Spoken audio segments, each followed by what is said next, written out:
সাংগঠনিক জেলার উদ্যোগে এবার বনভোজনের আয়োজন করা হলো বিজেপি জেলা নেতৃত্বের পক্ষ থেকে। হরিণঘাটা বিধানসভার অন্তর্গত হরিণঘাটা মণ্ডল 3-এর উদ্যোগে মণ্ডল সভাপতি বাণী ঘোষের নেতৃত্বে পিকনিকের আয়োজন করা হলো। উপস্থিত ছিলেন একাধিক জেলা বনগাঁ সাংগঠনিক জেলার সভাপতি সহ বিজেপি নেতৃত্ব, পাশাপাশি জেলা এবং বিধানসভার বিজেপি নেতৃত্বরা। পাশাপাশি এদিন বিজেপি সভাপতি বিকাশ ঘোষ সহ একাধিক বিজেপি নেতৃত্বের উপস্থিতিও ছিল চোখে পড়ার মতো। পাশাপাশি বিজেপি নেতৃত্বদের এই বনভোজনের উদ্যোগকে সাধুবাদও জানিয়েছেন তিনি এবং বহু পুরাতন বিজেপি কর্মী এই বনভোজনে উপস্থিত ছিলেন। পাশাপাশি এই প্রসঙ্গে আগামী দিনের বিধানসভা নির্বাচনের যে রূপরেখা সেটাও তৈরি করা হলো, এমনটাও নির্দেশ দিলেন হরিণঘাটা মণ্ডল 3-এর সভাপতি বাণী ঘোষ। পাশাপাশি কর্মীদের মনোবল চাঙ্গা রাখতেই এই বনভোজনের আয়োজন।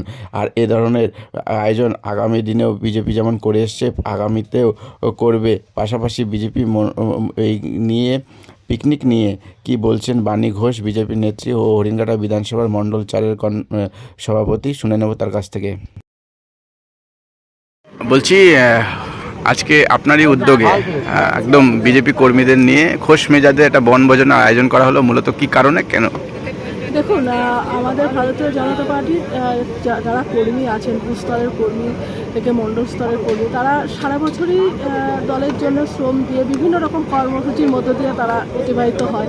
সেক্ষেত্রে আমার মনে হয়েছে এই সময়টায় তো বনভোজনেরই সময়, সেক্ষেত্রে আমার মনে হয়েছে সব কর্মীদের আবার 26-এর সামনে যেহেতু লড়াই, সকলের মিলে একটু আলোচনা এবং কর্মীদেরকে উজ্জীবিত করারও প্রয়োজনীয়তা আছে। কোনো একটা তাদের মধ্যেও একটু আনন্দ উৎসবের মতো এটা হলো, সবাই মিলে একসাথে খেলাম, এটা একটা আনন্দ উৎসব বলতে পারে।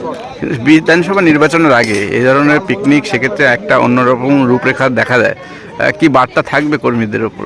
দেখুন, কর্মীরা তো ইতিমধ্যেই মানুষ তো ঠিক করেই নিয়েছে, কর্মীরা তো ঠিক করে নিয়েছে, তাদের আলাদা একটা লড়াই থাকে যে বর্তমান যে সরকার চলছে আপাতমস্তক যে দুর্নীতিবাজ সরকার, সেই সরকারের বিরুদ্ধে তো কর্মীরা সব সময় তারা প্রস্তুত লড়াইয়ের জন্য। কিন্তু এখন যে পরিস্থিতি চলে এসছে, এটা শুধুমাত্র বিজেপি এবং তৃণমূলের মধ্যে লড়াই নেই যে দুই দল প্রতিদ্বন্দ্বিতা করবে, এটার মধ্যে শুধু নয়, এখানে সাধারণ মানুষের মধ্যে পরিবর্তনের হাওয়া বইছে। সাধারণ মানুষও যেন নিস্তার পেতে চাইছে, কোথাও যেন এই বিজেপির লড়াইটা সাধারণ মানুষের লড়াই হয়ে গেছে। কি বার্তা দেবেন আর কারা কারা ছিলেন আজকের এই পিকনিকে?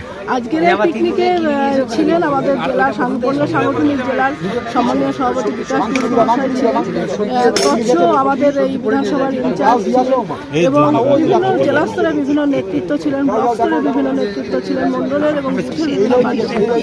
আপনার নাম? আমি বাণী ঘোষ, বনগাঁ সাংগঠনিক জেলা হরিণঘাটা মণ্ডল।